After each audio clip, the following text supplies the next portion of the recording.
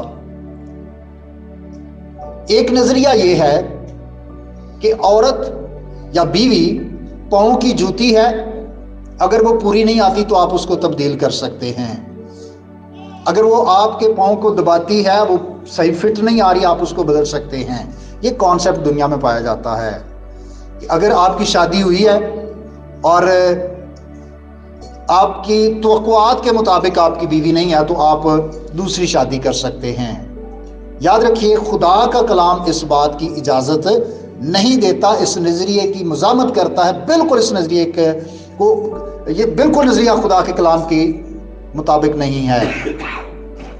خدا کا کلام یہ کہہ رہا ہے کہ آپ نے اپنی بیوی کے ساتھ زندگی بسر کرنی ہے۔ یہاں پر لکھا ہے کہ عقل مندی سے کیا کرو؟ بسر کرو۔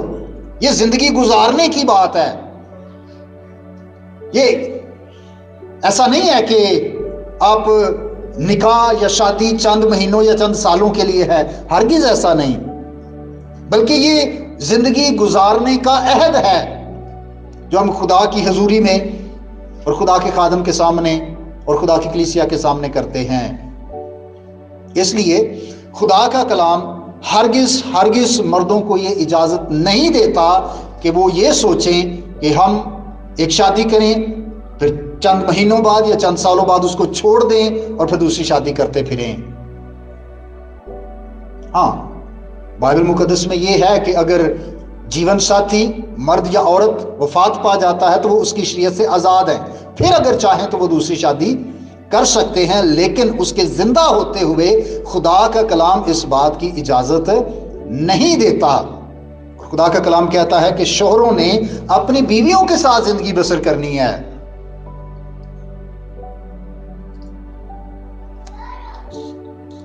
وجہ کیا ہے؟ وجہ یہ ہے کہ ہم خدا کے حضور میں عہد کرتے ہیں اور خدا اس عہد کا ضامن ہوتا ہے، خدا اس عہد کا گواہ ہے۔ ملاکی کی کتاب میں لکھا ہے کہ میں تیرے اور تیری جوانی کی بیوی کے درمیان گواہ ہوں۔ اس لیے جو خدا کے حضور میں خدا کو گواہ بناتے ہوئے خدا کے کلام پر ہاتھ رکھ کر عہد کرتے ہیں، ضروری ہے کہ ہم تا حیات اس عہد پر قائم رہیں۔ اگر ہم اس عہد کو توڑتے ہیں تو ہم صرف اپنی بیوی کے ساتھ نہیں بے وفائی کرتے، ہم اس خدا کے کلام پر ہاتھ رکھے ہوئے عہد کو بھی ہم توڑتے ہیں، ہم خدا کی حضوری اور خدا کے گواہ ہونے کو بھی ہم ناچیز جانتے ہیں۔ اس لیے بطور شوہر اس کا بیوی کے ساتھ کیسا تعلق ہونا چاہیے کہ وہ اس کے ساتھ پوری زندگی گزارے۔ ایک اور نظریہ جس دنیا میں شادی کے حوالے سے پایا جاتا ہے وہ زمین اور بیج کا ہے، اور مختصر طور پر کہوں تو ایسا ہے کہ نظریہ یہ ہے کہ اگر بیوی کے اولاد نہیں ہوتی تو اس صورت میں بھی آپ دوسری شادی کر سکتے ہیں۔ یہ دنیا میں نظریہ پایا جاتا ہے۔ نسل انسانی کو بڑھانے کے لیے، اپنی نسل کو بڑھانے کے لیے آپ دوسری یا تیسری یا چوتھی شادی کر سکتے ہیں۔ یہ دنیا کا نظریہ ہے، لیکن بائبل مقدس اس کی اجازت نہیں دیتی۔ خدا کا کلام یہ کہتا ہے کہ پیٹ کا پھل کس کی طرف سے ہے؟ بیوی کی طرف سے نہیں ہے کہ ہم کہیں گے یہ بیوی کی طرف سے ہے اور اگر بیوی نہیں دے رہی تو پھر ہم دوسری بیوی لے آئیں۔ یہ تو خدا کی طرف سے ہے، یہ بخشش، یہ میراث تو خدا کی طرف سے ملتی ہے۔ اس لیے خدا کا کلام اس کی اجازت نہیں دیتا کہ کوئی بھی شخص اولاد کے لیے کہ جی ایک بیوی سے میری اولاد نہیں ہو رہی تو میں دوسری شادی کر سکتا ہوں یا تیسری کر سکتا ہوں۔ یہ دنیا میں نظریے عام ہیں، عام لوگ کہتے ہیں تو کہتے رہیں، لیکن خدا کا کلام اس کی اجازت نہیں دیتا۔ اور یاد رکھیے کہ اگر کسی میاں بیوی کے ہاں اولاد نہیں ہے تو خدا را کبھی بھی ان سے ایسے سوالات مت کیا کریں جو ان کے زخموں پر نمک کی حیثیت سے ہوتے ہیں۔ ہم عادی ہیں ایسے غیر اخلاقی اور بے تکے سوالات دوسروں سے کرنے میں۔ یہ ہمارے معاشرے کا ایک المیہ، بہت سارے ایسے سوالات ہم دوسروں کی پرسنل لائف کے بارے میں پوچھتے ہیں جو ہمیں کبھی بھی نہیں پوچھنے چاہیے۔ میں پچھلے دنوں ایک خاندان میں بیٹھا تھا اور کافی تفصیل سے ہم ایک خاندانی ایشو کو ڈسکس کر رہے تھے، اور میں نے ان سے کہا کہ میں نے بطور پاسبان کبھی بھی یہ کوشش نہیں کی کہ میں کسی کی زندگی کو، پرسنل لائف کو کریدوں۔ ہاں، میں خدا کا خادم ہوں، میرا کام ہے خدا کے کلام میں سے رہنمائی کرنا، لیکن میں ہمیشہ اس حد تک کسی کی بھی زندگی میں انٹرفیئر کرتا ہوں جہاں تک وہ خاندان مجھے اجازت دیتا ہے۔ کئی دفعہ بہت ساری چیزوں کا، باتوں کا مجھے علم بھی ہوتا ہے، لیکن میں وہ نہیں کرتا جب تک وہ خاندان خود مجھے اس بات کو کرنے کی اجازت نہ دے، کیونکہ پرسنل لائف کو، اور خاص طور پر میاں بیوی اگر ان کی اولاد نہیں ہے اور ایسے سوالات کے ذریعے سے ان کی زندگی کو کریدنا اور ان کے دکھ میں اضافہ کرنا، ہرگز یہ غیر اخلاقی عمل ہے اور ہمیں اس سے باز رہنا ہے۔ ہرگز ایسے سوالات مت کیا کریں ایسے جوڑوں کے سے جن کی اولاد نہیں ہے، اور نہ ہی کوئی بھی مرد اگر اس کو اولاد خدا نہیں دیتا تو وہ کوئی بھی مرد دوسری شادی یا تیسری شادی کے بارے میں مت سوچے، بلکہ اس بات پر ایمان رکھیں کہ یہ خدا کی طرف سے ہے اور خدا اپنے ٹھہرائے ہوئے وقت پر ضرور عطا کرے گا۔ اور اگر کسی کو خدا نہیں بھی دیتا، ساری زندگی خدا اولاد نہیں دیتا، تو بھی میاں بیوی کے لیے ضروری ہے کہ وہ ایک دوسرے کے ساتھ وفادار رہیں اور ایک دوسرے کے ساتھ زندگی بسر کریں۔ تو یہ پہلی بات ہے کہ خدا کا کلام شوہروں کو یہ کہہ رہا ہے کہ انہوں نے تا حیات یعنی پوری زندگی گزارنی ہے بیوی کے ساتھ، اور کس طرح سے؟ عقل مندی کے ساتھ، وزڈم کے ساتھ۔ میں اکثر جب کسی بھی نکاح کے موقع پر نئے جوڑے کے لیے دعا کرتا ہوں تو میں ہمیشہ اس بات کے لیے دعا کرتا ہوں، کیونکہ ہم نے خاندانی زندگی میں دیکھا ہے اور ہم سب کا ایکسپیرینس ہے کہ فیملی لائف میں بہت سارے اتار چڑھاؤ ہیں۔ یہ میں اکثر جو ایک سادہ مثال دیتا ہوں کہ یہ تو کوئی موٹر وے تو نہیں ہے کہ بس سیدھا سیدھا چلتے جائیں گے، یہ تو بہت اونچا نیچا راستہ ہے، اس میں تو بڑے موڑ آئیں گے، اس میں بہت سارے اتار چڑھاؤ آتے ہیں۔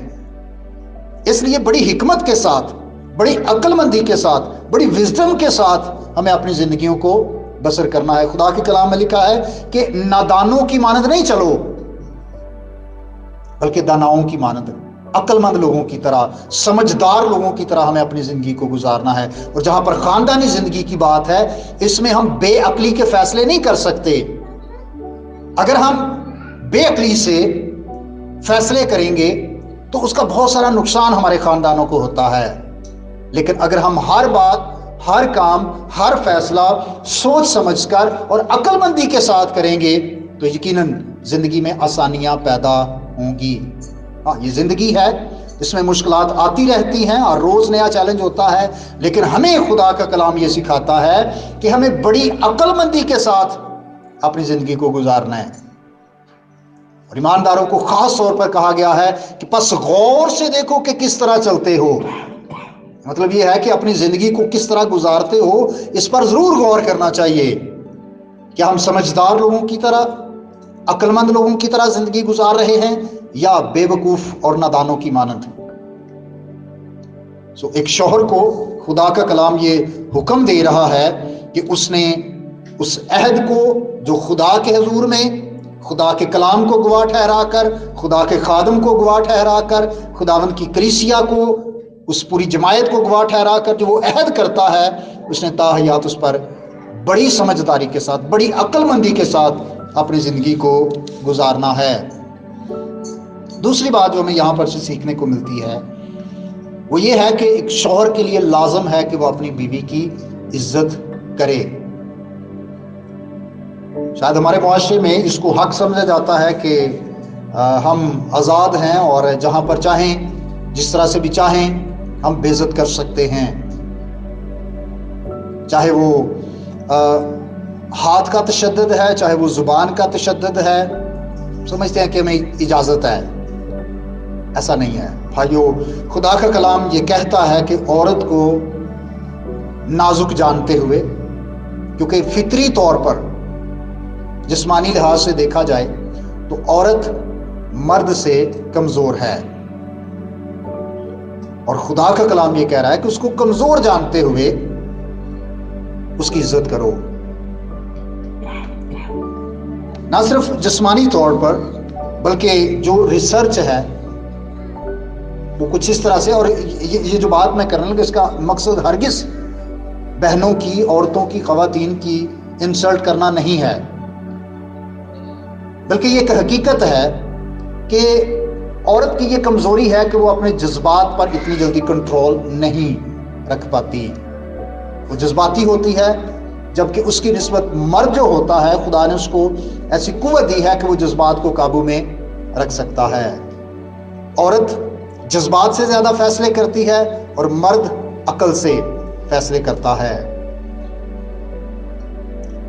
یہ نفسیاتی بات ہے. جسمانی طور پر بھی جو عورت ہے وہ کمزور ہے، اس لیے خدا کا کلام یہ کہہ رہا ہے کہ آپ نے اس کی عزت کرنی ہے، اس کی کمزوری کا فائدہ نہیں اٹھانا.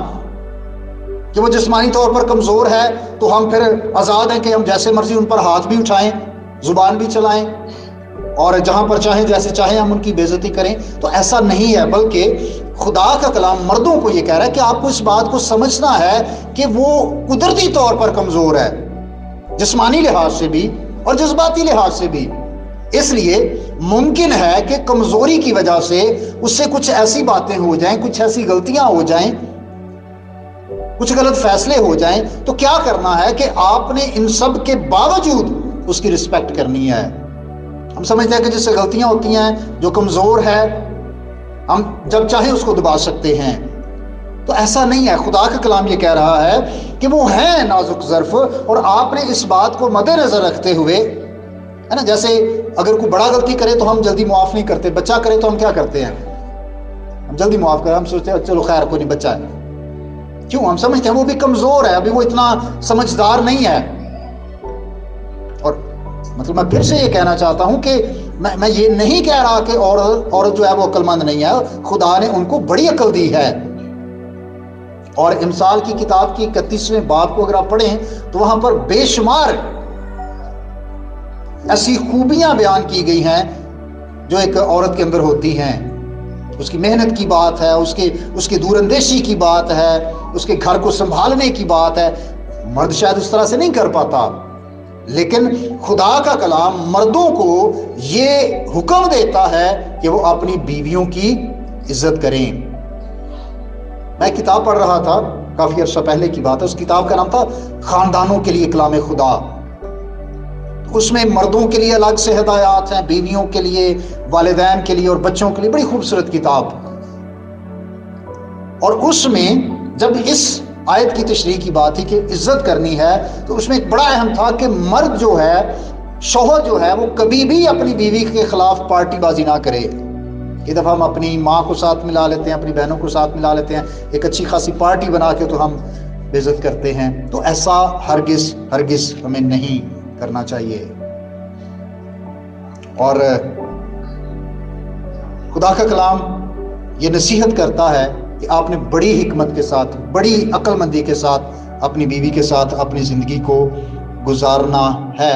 اور پھر تیسری بات لکھا ہے کہ یوں سمجھو کہ ہم دونوں زندگی کی نعمت کے وارث ہیں.